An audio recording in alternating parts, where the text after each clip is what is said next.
Guess what? I got a fever, and the only prescription is more Kobold.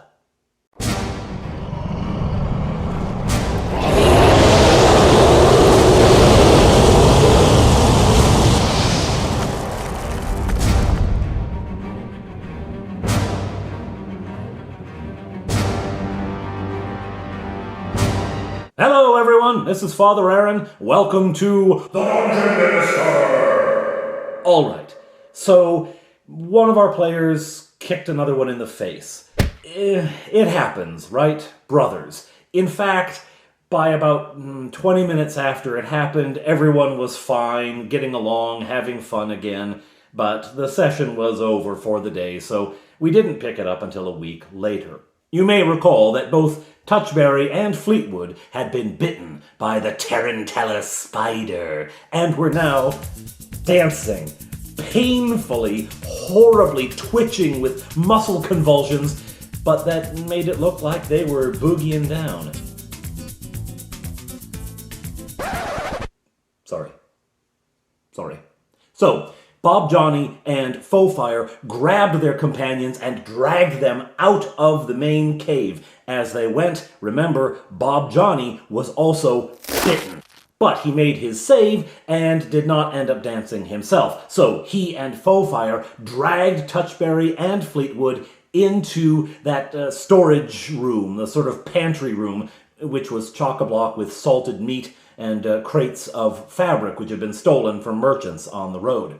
Anyhow, they get in there and they slam the secret door. We might be tempted at this point to say, great, they're safe. Not so much, because the effect of the tarantella dance, which their companions are doing, is more than simply the venom that goes in through the body. Anyone watching this dance is enraptured and enchanted and has to make a save or they join the dance themselves. I don't know how poison spreads that way, but it certainly is funny. So, both Faux-Fire and Bob Johnny roll a save, and Bob Johnny fails it. Starts dancing. Now, it's not painful dancing for him, because there's no poison in his veins. He is simply copying what he sees. So, enchanting is the dance. He gets into it. So anyway, he's dancing away now, too. In fact, the only person who made their save is the human thief, who had the hardest saving throw to make, but she made it, so she's just watching. She's just watching these fools dance. Now, two of them, of course, are in pain and screaming, but Bob Johnny's just dancing. He's just dancing. My boys wanted to know, how long does this last? Like, are we dancing for the rest of the adventure? Are we dancing for the rest of our lives? No, because after 5 turns, you collapse with exhaustion. It's so much fun. Anyway, the collapsing from exhaustion helps, because once they're down, Bob Johnny is freed from it. He's no longer seeing the rhythmic dancing. He's not enchanted anymore, and they can all get some rest. They're still infected by the poison. If they rest and then try to get up again, they'll start dancing again, but remember, they came to this dungeon in the middle of the night, so they're pretty tired anyhow. They decide they're going to stay there for the night. But what if the Kobolds come back? What if the Kobolds come back and find them sleeping? Well, first of all, they do put someone on the watch. Second of all, Fleetwood, while he can't fight very well, I think he has like a -4 to hit rolls, things like that. While he can't fight very well, he can cast a spell, and from his weakened position, laying on the floor, still twitching slightly, he casts Wizard Lock. They are now safe from almost anything that would come along, unless a higher level magic user happens along in the dungeon. And, well, they don't know this, but I don't have any higher level magic users planned for this adventure, so they're safe. Now, in the middle of the night, during Touchberry's watch, actually, the Kobolds do return, and he can hear them on the other side of the door, trying to open it. And then they storm away. Well, they storm off somewhere. Where to? Touchberry's not too sure. For the rest of the night, they can hear movement out in the chamber, in the kitchen area outside of the door. By the way, The spiders did try to get through the secret door. They could hear the scratching of massive claws and legs on the outside of it, but to no avail. It is well and truly secured against opening, and spiders can't work latches. They're not dinosaurs from Jurassic Park. At any rate, they can hear the kobolds doing something in the outer room, but they don't know what. Now, what it is piling every movable piece of furniture they have in front of the door. The thinking here being that they can force the adventurers to go out through the spider cave, right? Well, okay, they don't actually have that much stuff. There was a table in the kitchen, there was a table down in the large hall, that gets brought up.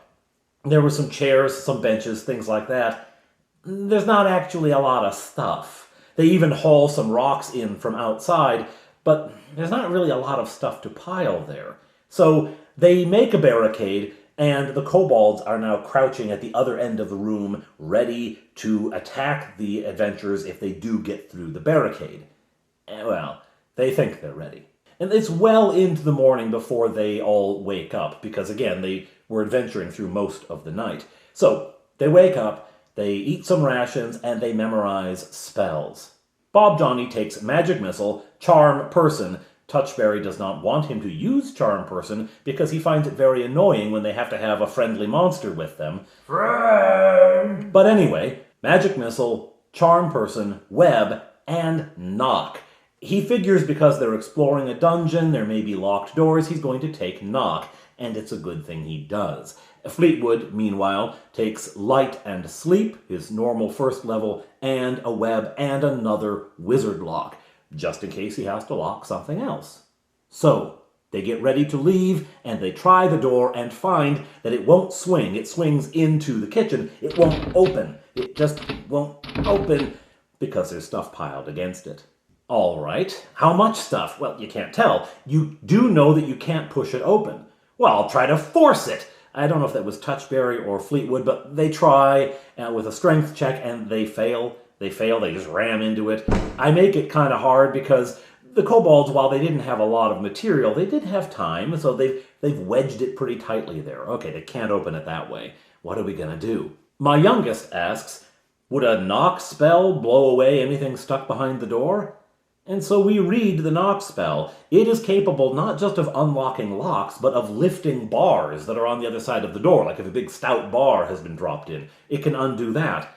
And so I rule, yes, it opens a door. And if the door has been closed with barricading, with things piled up, it removes them. It blows them away. Okay. Knock! Boom! In the other room. Furniture goes flying. Kobolds go flying too. When the explosion happens and all this furniture goes flying away from the door, the kobolds just say, that's it, we're out, and they scramble off. Of course, the players don't know this. They simply know that the door flies open and they can see furniture tumbling away, and they walk into the room. They're all ready for a trap. Does the floor look oily? No, the floor's not oily. All right, they look around. Nothing, because of course the kobolds have all fled. They're terrified at this point. All right, out we go, carefully.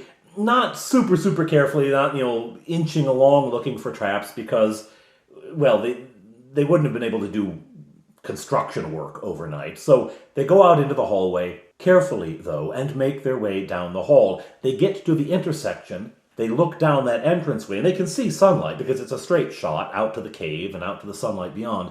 They can see sunlight. They don't see any kobolds. They say, okay, they didn't go that way.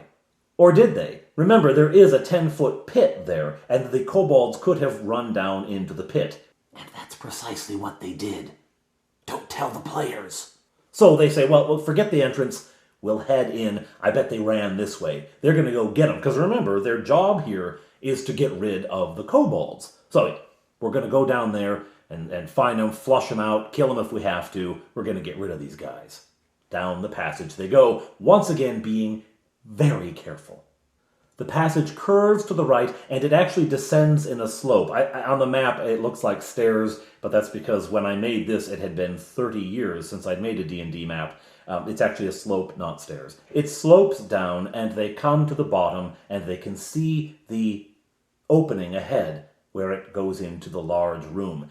Here, they are expecting battle royale. They expect that all of the kobolds who had fled from them earlier have now congregated in this room. This will be the showdown, and none of them want to walk in. None of them. 4 players, pretty experienced by this point, terrified by a room full of kobolds.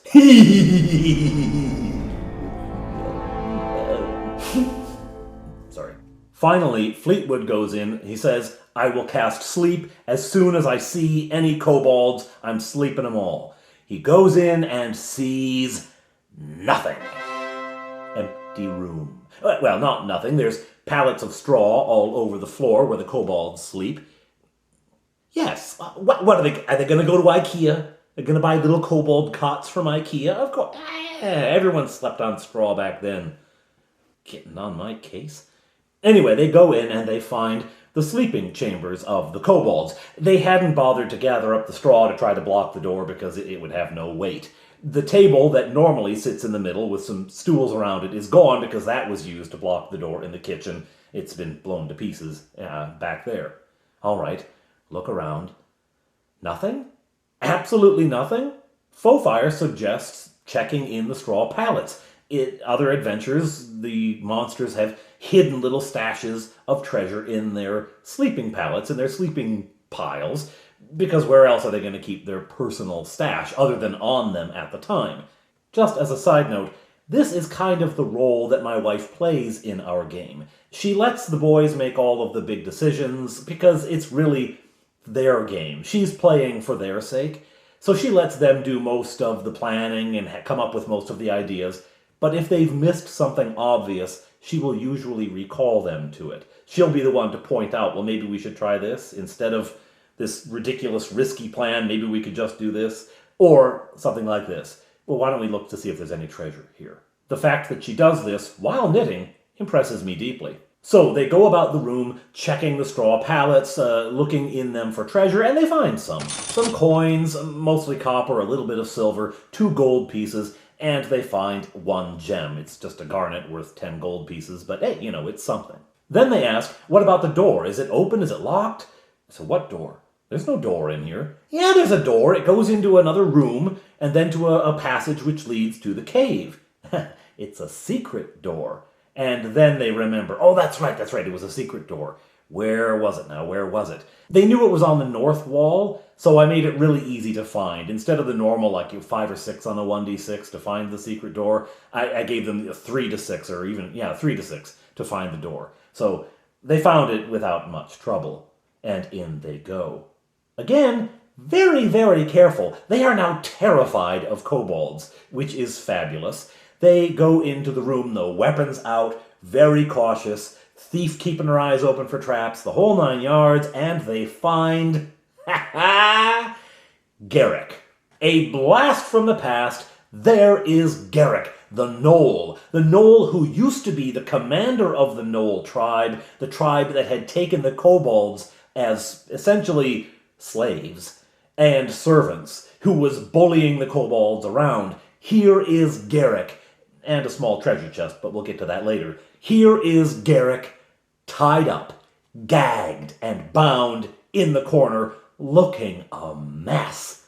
I say his fur is ragged and dirty, he looks thin and hungry, and he stares at you with wild and desperate eyes, and muffled cries come from behind the gag.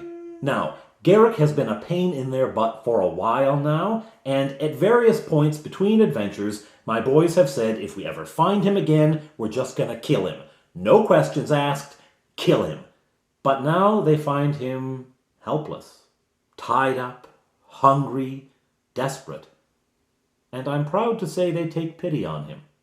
They take pity on him. He snarls at them when he sees them because he remembers them as the cause of all his trouble, right? In his mind, nothing he did was wrong. They brought this on him. He was just trying to rob and kill people, and these people stopped him. I would have succeeded, too, if it weren't for you kids and that pesky thief. And that's pretty much what he says when they take the gag out of his mouth. He curses at them, snarls at them, but then asks for food. Got food?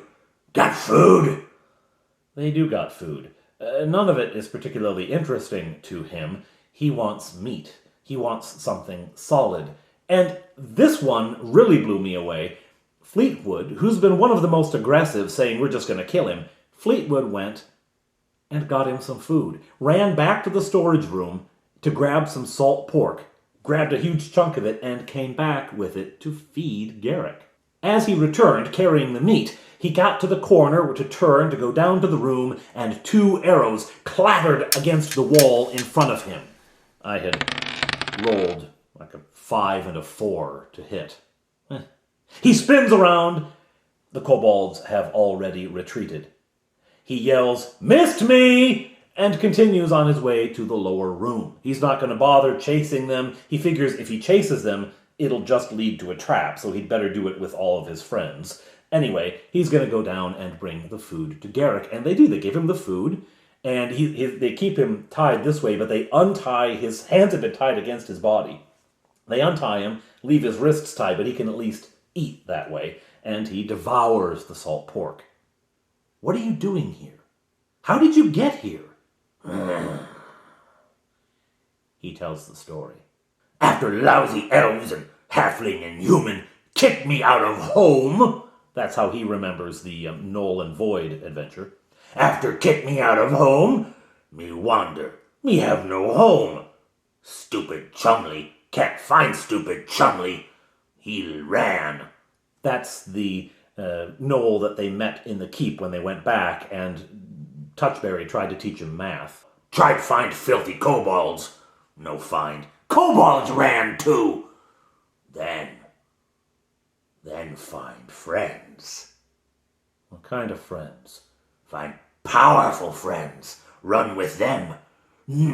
Yeah, Garrick run with big powerful friends. Wolves. The werewolves. Was one of them named Ivalio? Ivalio, Garrick friend. Ivalio, Garrick friend. Ivalio need Garrick help. Garrick show Ivalio. Garrick show Ivalio where town of humans is. Garrick show Ivalio. He was responsible for leading the werewolves to Honeywood. Me run with wolves. They good pack. Until Ivalio go. Why did Ivalio go? One day man show up. Say elves and halfling and filthy human all go south. All go south meet bears. Ivalio leave then. Take most pack with. Say hunt down, kill. I say take me want kill too. No, you stay. Left Garrick in camp. Wolves, no good to Garrick then. Wolves, nasty Garrick. More wolves than Garrick. Hard fight back. So one night, Garrick kill wolf. Garrick kill wolf in sleep when wolf is man. Kill when man, easy kill then. Other wolves find out. Other wolves hear. Other wolves wake, become wolves. Chase Garrick. Garrick run. Garrick too smart, not caught by wolves. Oh no. Caught by kobolds instead. Ran 3 days. Garrick tired. Garrick sleep. Kobolds come upon in night. Dirty kobolds. Bring here. More pork? Okay, so there's no honor among thieves, and there's no honor among canine NPCs. They now try to work out what to do with him. Should we just leave him here? Maybe we could leave him here with a knife on the other side of the room that he could creep over to and eventually cut himself out, but we'd be a long way gone by then. They go through all sorts of this stuff before, again, Fofire puts in, why don't we just take him with us? Why don't we just take him prisoner, and we'll put him in a more secure place this time. We won't let him go. We'll keep a guard on him. Because you might remember, the last time they took Garrick prisoner, he escaped out of Sir Trevor's basement. It's the same room Sir Trevor was then held in, and the player characters then broke into it and then out of it the other side, so it's probably not a very secure jail. Anyway, let's just take him prisoner. They decide to do that. They decide not to go through the other door which leads to the spider cave. They want nothing to do with that room ever again. As Fleetwood points out, the spiders aren't doing us any harm. They're just living their lives. They attacked because we came into the room, right? They're not harming anyone. They're not robbing people on the road. We haven't been asked to deal with spiders. We'll just leave them. We just clear out the kobolds. Okay, they decide that's what they're going to do, which again made me happy after the sort of murder fest they'd been on. Okay. And they make ready to leave. Again, my wife says, how about the treasure chest? Oh yeah! There's a treasure chest in this room. There you go. Okay. The kobolds had put this treasure chest in here on the assumption that Garrick couldn't get out, couldn't steal it, and even if he did, he'd just walk out into a room full of kobolds, so they weren't too worried about it. But now, all right, let's open it. Wait. Kobolds, it's going to be trapped. It's going to be trapped. Faux fire, check for traps. Finds nothing. She finds nothing. Okay, it's probably still trapped. She just didn't find it. The thieves, until they get a little higher level, it's about a 50-50 chance there, so... Yeah. Okay, so, can we open it facing away from us? Can we open it the other way so anything that jumps out jumps away from us? Aim it at Garrick. No, aim it at the wall. Okay, you want to try that? Yeah. It doesn't open. Why not? It's locked. Oh. Full fire, can you pick the lock? Try. Roll. Nope, it doesn't open. All right, again, the lock picking is about a 50-50 chance, somewhere in that neighborhood. Great, well, maybe we can smash it open. Maybe if we throw it at the wall really hard. Maybe if I bash it with my axe. Oh, if only Bob Johnny hadn't used his knock spell. He could use knock on it. You could just take it with you. It's a small, you could pick it up. Oh yeah. Okay, we'll do that. So they do. They pick up the chest, and they take Garrick in prisoner. They free his legs so he can walk, and they bind him really securely now, and out they go. Out through the large room, down the corridor, and to the entrance hallway, where the open pit trap sits at the end, the edge between the finished stone and the cave. They half expect to find a pit trap full of kobold archers, or something like that. That's what they're expecting. So they creep up really slow, really cautious, and they get to the lip of the trap and they look in. No kobolds. But there is a ladder leaning against the other side. Oh! Ladders! All right. Let's go in and climb out the other side and head home. I mean, we don't know where the kobolds are. We've disrupted them. Maybe we can come back later and finish them off or something, because they've ran. We don't know where they are. Okay, let's go. Down they get into the pit. Up they get to the other side. It's a little difficult getting Garrick to climb the ladder without any hands, but they get him up there, and they're heading out. And this is where they find the kobolds. They step out of the cave, confident, utterly ignorant of any danger, and arrow storm. 8 arrows come flying in, and pretty much everyone is taking damage, including Garrick, who doesn't have many hit points left. He takes some damage. He doesn't die, but he takes some damage. They shove him back in the cave, which I thought was good, and charge into combat. Here, I just do group initiative, because the numbers are high enough. I figure the kobolds had one attack as a sneak attack. The character's reaction was to get Garrick to safety. Now we're starting blank slate, roll initiative. I mean, the kobolds get it. So more arrows. More damage. This time not to Garrick, because he's safely stuffed in the cave. Now it is the player's turn, and Bob Johnny unleashes magic missile. Takes down one of the kobolds like that. Faux fire ditches the bow and goes for the sword, takes down another. 2 are already gone. There are 8 out here. The players don't know how many they're facing because they're shooting from the bushes and things, but there are 8 out here, and they can see some of them. So faux fire has run up to one of them and gotten him with her sword. Touchberry and Fleetwood chase down 2 others who had been exposed, and those ones are heading around toward the spider cave. They give chase and eventually bring them down as well. Before they do, however, the 4 who are left are going to make a morale roll because they've just seen 2 of their comrades taken down really quickly and 2 more run away, chased by an elf and a halfling. So, morale check. They fail it. They run. But before they can get far, Bob Johnny, running as fast as he can, closes the distance and casts Web.